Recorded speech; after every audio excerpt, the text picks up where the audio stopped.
Газель бизнес, двигатель Cummins. Смотрим, что за прикол.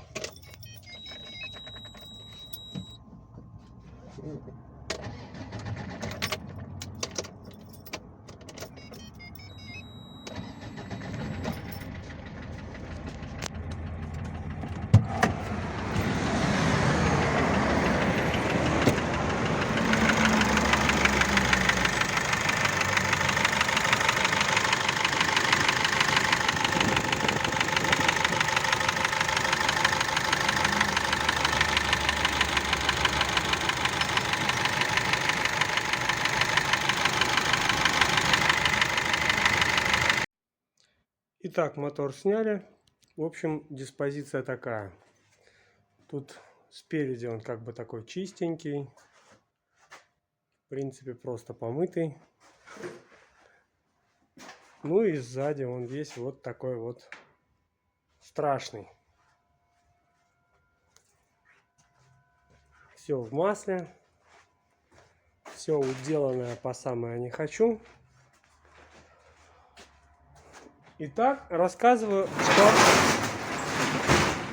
что с этим мотором. Этот мотор я делал где-то года полтора назад. То есть у него гарантийный срок был до марта 2020 года. Сейчас сентябрь 2020 года. Так вот, после ремонта где-то через полгода человек то ли неправильно прикрутил фильтр, то ли наоборот он его слишком перетянул, и у него вылезла резинка уплотнительная под фильтром. Короче, он упустил масло. То есть масло у него стремительно вылетело. И, в общем, он как бы успел остановиться, когда у него загорелась лампочка. Ну, то есть все произошло стремительно. Вот, он эту проблему как бы устранил, поставил там новый фильтр, залил новое масло. Но после этого у него появился звук. Вот, который было слышно на видео. Примечательно, что этот звук появился год назад. И он год проездил с этим звуком. То есть не хуже и не лучше. Все время в одной паре. Ну, где-то, наверное, в январе-феврале этого года он ко мне приехал по поводу того, что текут вот резинки. Надо это все дело устранить. Я в качестве гарантийных обязательств, безусловно, должен был это сделать. Вот, я сказал, не проблема, как у тебя будет время, давай приедешь, я этим всем займусь, устраню. Но в конечном итоге порешали так, что когда он сможет остановиться, потому что машина работает, он катается без остановки, все это рейсы, рейсы, рейсы. Вот, то есть, когда у него появится возможность остановиться и пригнать машину ко мне, вот, я сдерну двигатель. Вот, то, что касается гарантийных обязательств, то есть все эти резинки и так далее, безусловно, это все мое, это все бесплатно. Вот, но то, что касается стука, тут, безусловно, это лично его вина в том, что он это дело упустил и прошляпил. Вот, и там будем как-нибудь решать, что по деньгам. Ну, конечно, это не будет там стоить ему больших денег. Все это будет стоить там какие-то там минимум вообще. Ну, после того, как я все сделаю, потом уже еще сниму дополнительное видео, озвучу, что к чему получилось. Вот, на данный момент мотор снят, он висит передо мной, я еще не знаю, как бы, что внутри, но могу делать предположения. То же самое можете, собственно, подумать и вы, глядя на все это дело. Опять же, еще раз говорю, диспозиция такая, этот стук появился год назад. То есть год машина проездила с этим стуком. И он не становится ни больше, ни тише. То есть все в одной паре.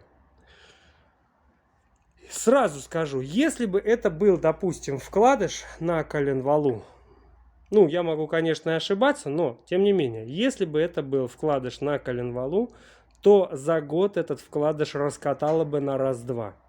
И если бы это была втулка шатуна под поршневым пальцем, то она тоже бы раскаталась в блин за это время. Тут будет, скорее всего, разодранная юбка одного из поршней. Теперь объясню дополнительно, что вот какие стуки на этом моторе могут быть и с чем они могут быть связаны. Уже как бы все это освещал, но дополнительно сейчас так вот все систематизирую в одну кучу. Итак, коленвал может застучать по причине того, что у него упало давление масла. То есть на коленвал из масляного насоса из основной магистрали поступает масло на коренной подшипник. Понятно. Потом внутрь коленвала проходит масло и поступает уже на шатун, непосредственно через сам коленвал. Получается, что на шатун поступает по остаточному принципу. То есть, если падает критическое давление масла, коренные опоры все еще остаются с маслом, а шатуны уже остаются без масла. Поэтому коленвал, когда стучит, он практически всегда стучит на шатунах. Практически всегда. Я имею в виду конкретно именно двигатель Cummins. Так вот,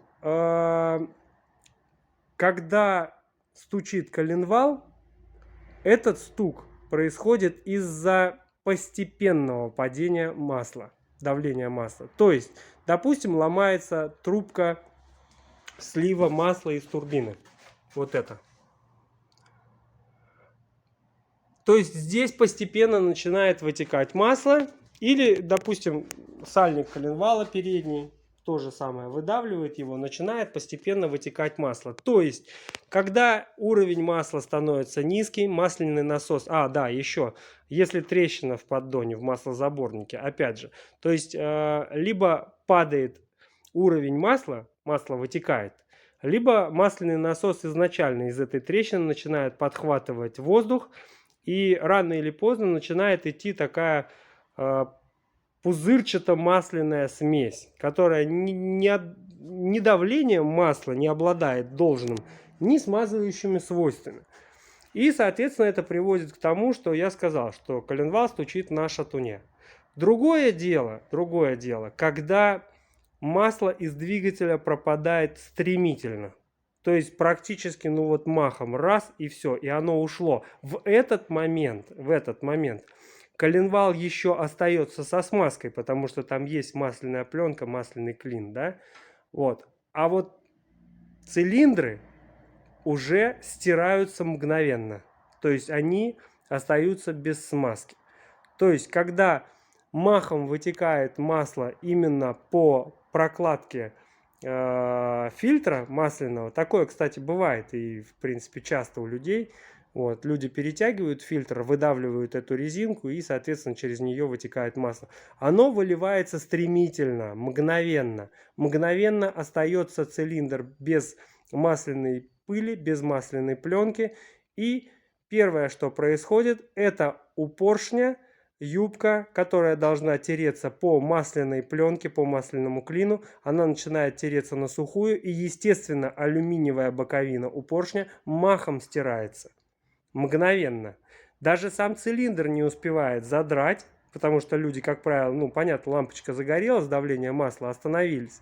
Вот. То есть даже цилиндр не раздирает, но юбка однозначно сдирается. И, соответственно, тут же появляется стук, потому что появляется разница в размерах. То есть размер между поршнем и цилиндром, он должен быть в определенных параметрах. Если этот параметр становится большой, появляется возможность для того, чтобы поршень начал биться в цилиндре. И вот как раз это, скорее всего, мы и наблюдали. То есть сейчас я все это дело разберу, посмотрю, но предварительно могу сказать, что это, скорее всего, какой-то поршень бьется в цилиндре. Все, посмотрим. Так, все вытащил, еще даже не смотрел. В принципе, мне как бы и так видно. То есть вот у нас, грубо говоря, первый цилиндр. Вот у нас второй цилиндр. Вот у нас третий цилиндр. И, наконец, вот у нас четвертый цилиндр. И сразу видно на нем потертости, о которых я и предполагал. Примечательно какой момент? Примечательно то, что давление картерных газов в принципе было абсолютно стандартным. То есть цилиндр не разодран. Стерлась именно часть поршня, и она стучала. Что касается вкладышей, они все живые. С этим проблем нету. Как я и говорил, что если бы она стучала на вкладыши, то вкладыш раскатала бы в блин. Здесь нету. То есть вот у нас 4-й цилиндр. Сейчас я все вытащу, протру и покажу непосредственно сам цилиндр. Так, ну и 1-й цилиндр, 2-й цилиндр, 3-й цилиндр, 4-й цилиндр. Вот у него, можно обратить внимание, что у него потертости эти, они внизу. То есть в верхней части, там где рабочая часть, там все целое. Поэтому, собственно, и цилиндр как бы не был разодран до такой степени, чтобы было повышенное давление картерных газов. Так что вот такая картина. Вот, собственно, поршень. У него стерта одна сторона. Вот у него стерта другая сторона.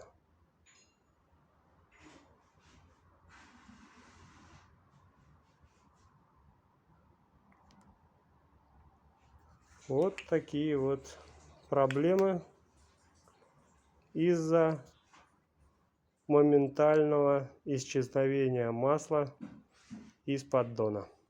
Все, всем удачи!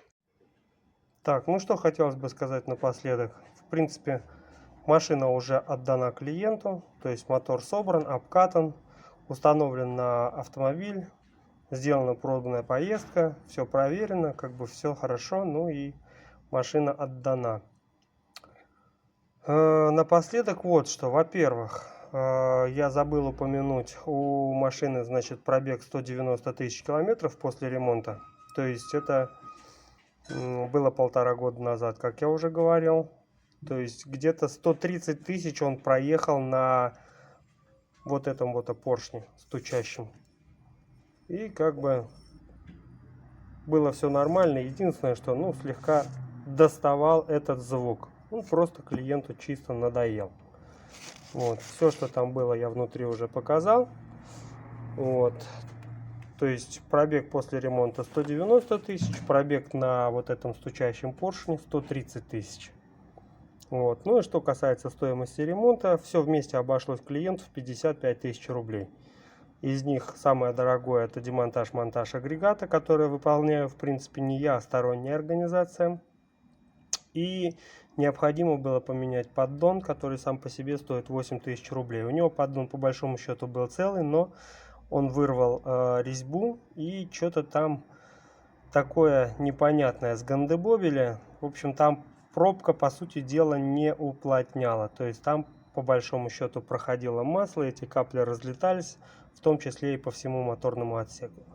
Ну а так пришлось перегильзовать один цилиндр, шлифовка поверхности, ну и прочие сопутствующие запчасти. То есть общая сумма 55 тысяч рублей. Все, собственно говоря. Всем удачи!